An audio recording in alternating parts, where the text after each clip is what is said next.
प्रिय विद्यार्थियों, नमस्कार। लास्ट वीडियो में हम अकाउंटिंग प्रिंसिपल्स के बारे में पढ़ रहे थे। बेसिक कॉन्सेप्ट्स, बेसिक प्रिंसिपल्स उसमें हमने पढ़े। उसी को आगे बढ़ाते हैं। कुछ मॉडिफाइंग प्रिंसिपल्स हैं। कौन से हैं वो? Those principles are included in the modified principles which can be modified by nature, size and situation of the business timely। जिनको बिजनेस की नेचर के हिसाब से, उसके साइज़ के अनुसार, उसकी परिस्थितियों के अनुसार बिजनेस उनको अपने हिसाब से चेंज कर सकता है। वो कौन से हैं? Principle of materiality. This principle is an exception of principle of full disclosure. जो हमने फुल डिस्क्लोजर का प्रिंसिपल पढ़ा था उसका अपवाद है। इस प्रिंसिपल के अनुसार वो आइटम जो बिजनेस के लिए ज़्यादा इम्पोर्टेंट नहीं है उनको अकाउंट्स में नहीं रखते। दोज फैक्ट आर इग्नोर्ड, हम उनको इग्नोर कर देते हैं। If this fact are accounted then the financial statement appear unarranged. बहुत ज़्यादा जिगजैग फॉर्म में लगेगी, बहुत ज़्यादा अनअरेंज लगेगी, सिस्टमेटिक नहीं लगेगी। According to this principle, in lieu of opening separate account of different item of stationery like pen, pencil, carbon paper, stapler, etc., only one account is opened, that is called stationery account. So अगर ऐसी कोई छोटी मोटी items हैं उनके लिए हम बहुत ज़्यादा अलग से अकाउंट नहीं ओपन करते, एक ही अकाउंट ओपन करके उसमें डाल सकते हैं। जैसे कैलकुलेटर है, वैसे तो कैलकुलेटर बहुत ज़्यादा अमाउंट का नहीं आता, वो फिक्स एसेट भी है, हमारी लंबे समय तक चलेगा। लेकिन ये नहीं कि उसके ऊपर हम हर साल डेप्रिसिएशन लगाते रहेंगे। 200 रुपये का, 400 रुपये का कोई कैलकुलेटर आया है, उसके ऊपर हम हर साल 10 साल तक, 5 साल तक उस पर डेप्रिसिएशन लगाते रहेंगे। छोटी मोटी आइटम है, उसको बिजनेस में तुरंत राइट ऑफ कर देते हैं और कर देना चाहिए। यही बताता है प्रिंसिपल ऑफ मैटरलिटी कि बहुत ज़्यादा मैटर का नहीं है तो उसको हमें ख़त्म कर देना चाहिए अकाउंट्स में लिखकर, उसको लंबे समय तक नहीं खींचना चाहिए। जैसे पेन पेंसिल अलग अलग अकाउंट ओपन करेंगे, छोटी मोटी अमाउंट की है तो उसके लिए अलग अलग नहीं, हम इकट्ठा ही स्टेशनरी अकाउंट ओपन कर सकते हैं। अमेरिकन मार्केटिंग एसोसिएशन ने कहा है, an item should be regarded as material if there is a reason to believe that knowledge of it would influence the decision of informed investor. ऐसी item, ऐसा material जिसको कोई ऐसा विश्वास करने का है कि ऐसा कोई कारण है विश्वास करने का कि उसकी नॉलेज होना इन्वेस्टर को ज़रूरी है, तो हम उसे अलग से दिखाएं, अदरवाइज़ दिखाने की ज़रूरत नहीं है। अब कैलकुलेटर है, पेन है, पेंसिल है, कोई बहुत ज़्यादा अमाउंट नहीं है, उससे इन्वेस्टर के डिसीजन पर या अदर स्टेक होल्डर के डिसीजन पर कोई ज़्यादा इम्पैक्ट नहीं पड़ेगा, तो उसे हमें अलग से शो करने की ज़रूरत नहीं है। उसको हम राइट ऑफ कर सकते हैं, साथ के साथ लिख के उसको समाप्त कर सकते हैं। नेक्स्ट है प्रिंसिपल ऑफ कंसिस्टेंसी।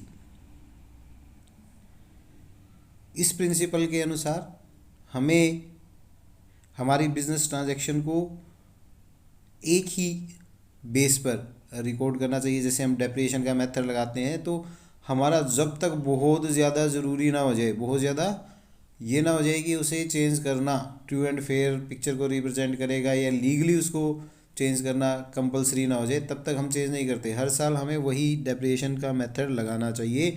ये नहीं कि एक साल आपने रिटर्न डाउन से लगा दिया, एक साल स्टेट डाउन से लगा दिया, एक साल किसी अन्य से लगा दिया, ऐसा नहीं होना चाहिए।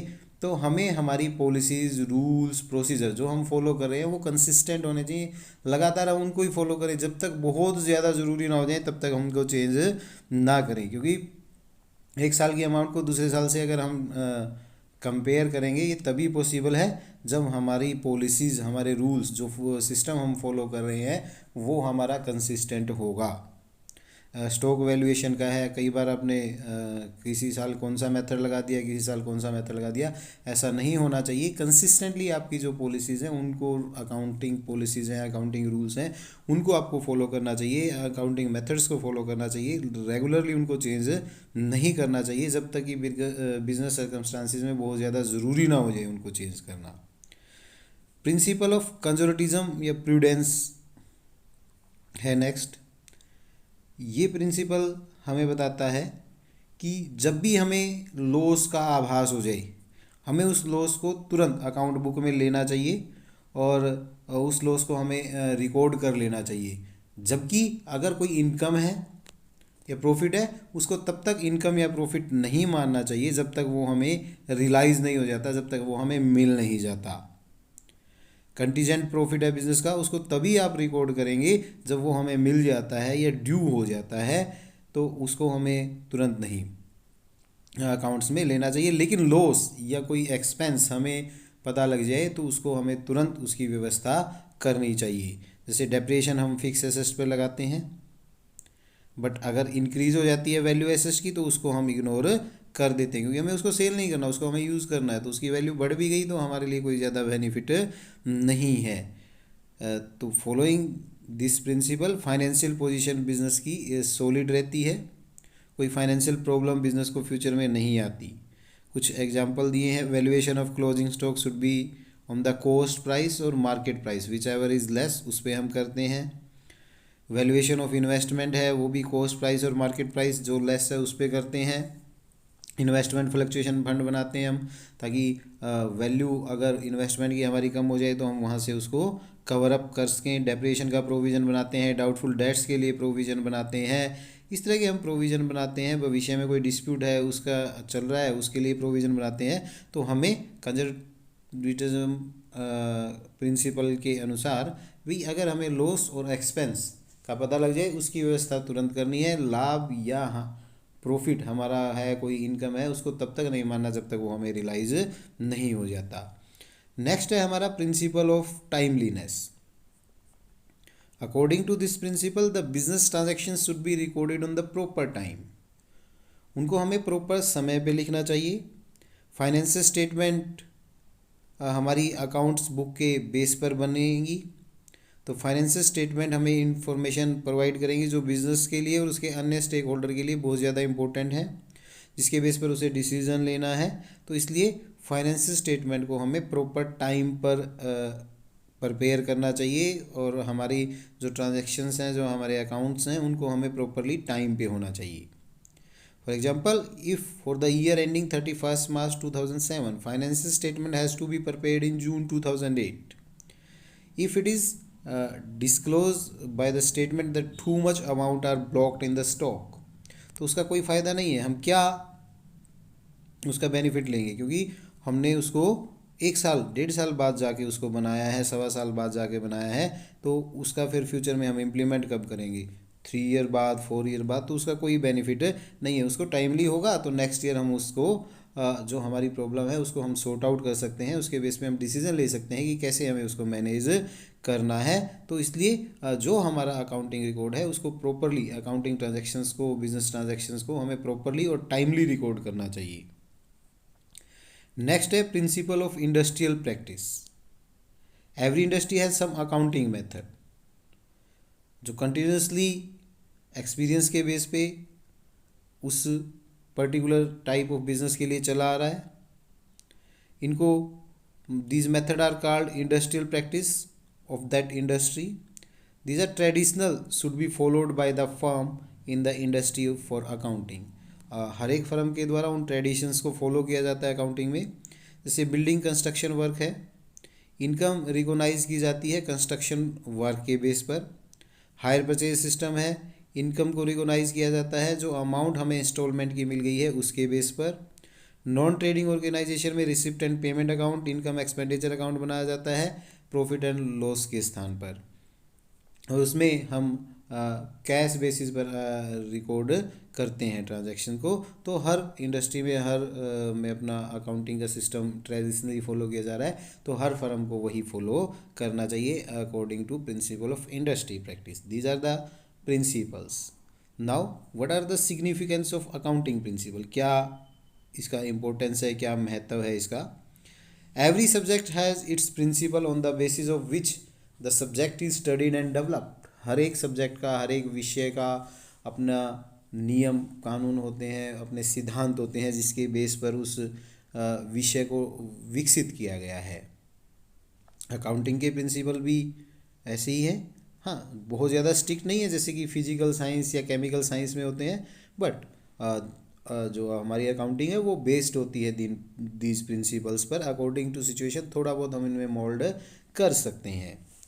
तो क्या फ़ायदे हैं इनके? To face competition in the modern time of competition, it is necessary that the every trader compare his financial statement with financial statement of other enterprises.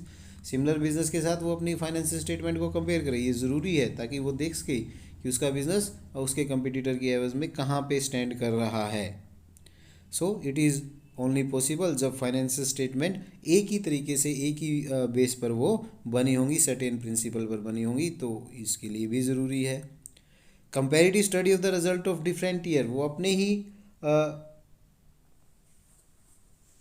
Results को अपने ही अन्य ईयर के रिजल्ट से कंपेयर करना चाहता है. वो तभी पॉसिबल है जब वो एक सामान्य नियम या बेस पर, एक कॉमन बेस पर अकाउंट्स हमारे प्रिपेयर हुए होंगे, तो वो तभी पॉसिबल है. तो ये तभी है कि ये अकाउंटिंग प्रिंसिपल के बेस पर वो हर साल के अकाउंट बनाए होंगे, तभी हम उसका कंपैरिजन कर सकते हैं. नेक्स्ट है to depict true financial position. Business की फाइनेंशियल पोजीशन हमारी ट्रू एंड फेयर हो, गलत इन्फॉर्मेशन उसमें ना हो, विंडो ड्रेसिंग ना हो, उसके लिए इन अकाउंटिंग प्रिंसिपल्स को फॉलो करना ज़रूरी है, इसलिए ये महत्वपूर्ण है. मीनिंगफुल इन्फॉर्मेशन और कंपैरेटिव इन्फॉर्मेशन बनाने के लिए भी हमें अकाउंटिंग प्रिंसिपल्स को फॉलो करना होता है. क्या लिमिटेशन है? कुछ लिमिटेशंस भी हैं इनकी. Lack of general acceptance of principles जो हमारे अकाउंटिंग के हैं वो सभी जगह जनरली एक्सेप्टेड हैं, ये एक थोड़ा सा संशय इसमें बना रहता है. ये किसकी कमी है कि कुछ लोग इसको, जैसे मैंने बताया कि साइंस, फिजिकल साइंस और केमिकल साइंस की तरह रिजिड नहीं है, तो अपने हिसाब से इसमें चेंजेस कर लेते हैं. तो ऐसा नहीं होना चाहिए, लेकिन फिर भी पूरी तरह से ये सभी जगह पे लागू नहीं होते हैं. कुछ लोग अपने अकाउंट्स को एक्रूवल बेस पर बनाते हैं, कुछ लोग अपने अकाउंट्स को कैश बेसिस पर बनाते हैं, तो डिफरेंट आ सकता है. वहाँ पर ये प्रिंसिपल लैक करते हैं. Lack of complete set of principle. Limitation of accounting principle is that these do not have a certain schedule. इनका कोई पर्टिकुलर शेड्यूल नहीं है, ये हमारी ज़रूरत के हिसाब से हमारे अनुभव के आधार पर डेवलप किए गए हैं. जो प्रॉब्लम्स हमें पास्ट में फेस हुई उसके आधार पर ये बनाए गए हैं, तो ये कोई कंप्लीट सेट नहीं है. इनमें कहीं ना कहीं किसी न किसी बिंदु पर हो सकता है ये अपना पक्ष ना रखते हों, उसके बारे में साइलेंट हों, तो कंप्लीट सेट नहीं है. Difference in the application of principle. The main limitation of this principle is that different accountant use this principle by different methods. अलग अलग तरीके से अकाउंटेंट इन प्रिंसिपल्स को यूज़ करता है. एक ही प्रिंसिपल को वो डिफरेंट डिफरेंट मेथड से यूज़ कर सकता है. For example, all the accountant agree that goodwill should be valued. हर अकाउंटेंट मानता है कि गुडविल को वैल्यूएट करना चाहिए, लेकिन गुडविल के वैल्यूएशन के अलग अलग मेथड हैं. किस मेथड से कौन वैल्यूएट कर रहा है वो फिर डिफर कर सकता है. स्टॉक का है, स्टॉक के वैल्यूएशन के अलग अलग मेथड है. डेप्रिसिएशन का है, वो अलग अलग मेथड है. कोई किसी बेस पे, कोई किसी बेस पे कर सकता है, तो वो फिर प्रॉब्लम हो सकती है. तो डिफरेंस आ सकता है इनके एप्लीकेशन में. These all about the accounting principle. That's complete your second lesson. These are the questions you can do on the basis of this chapter. Thank you very much.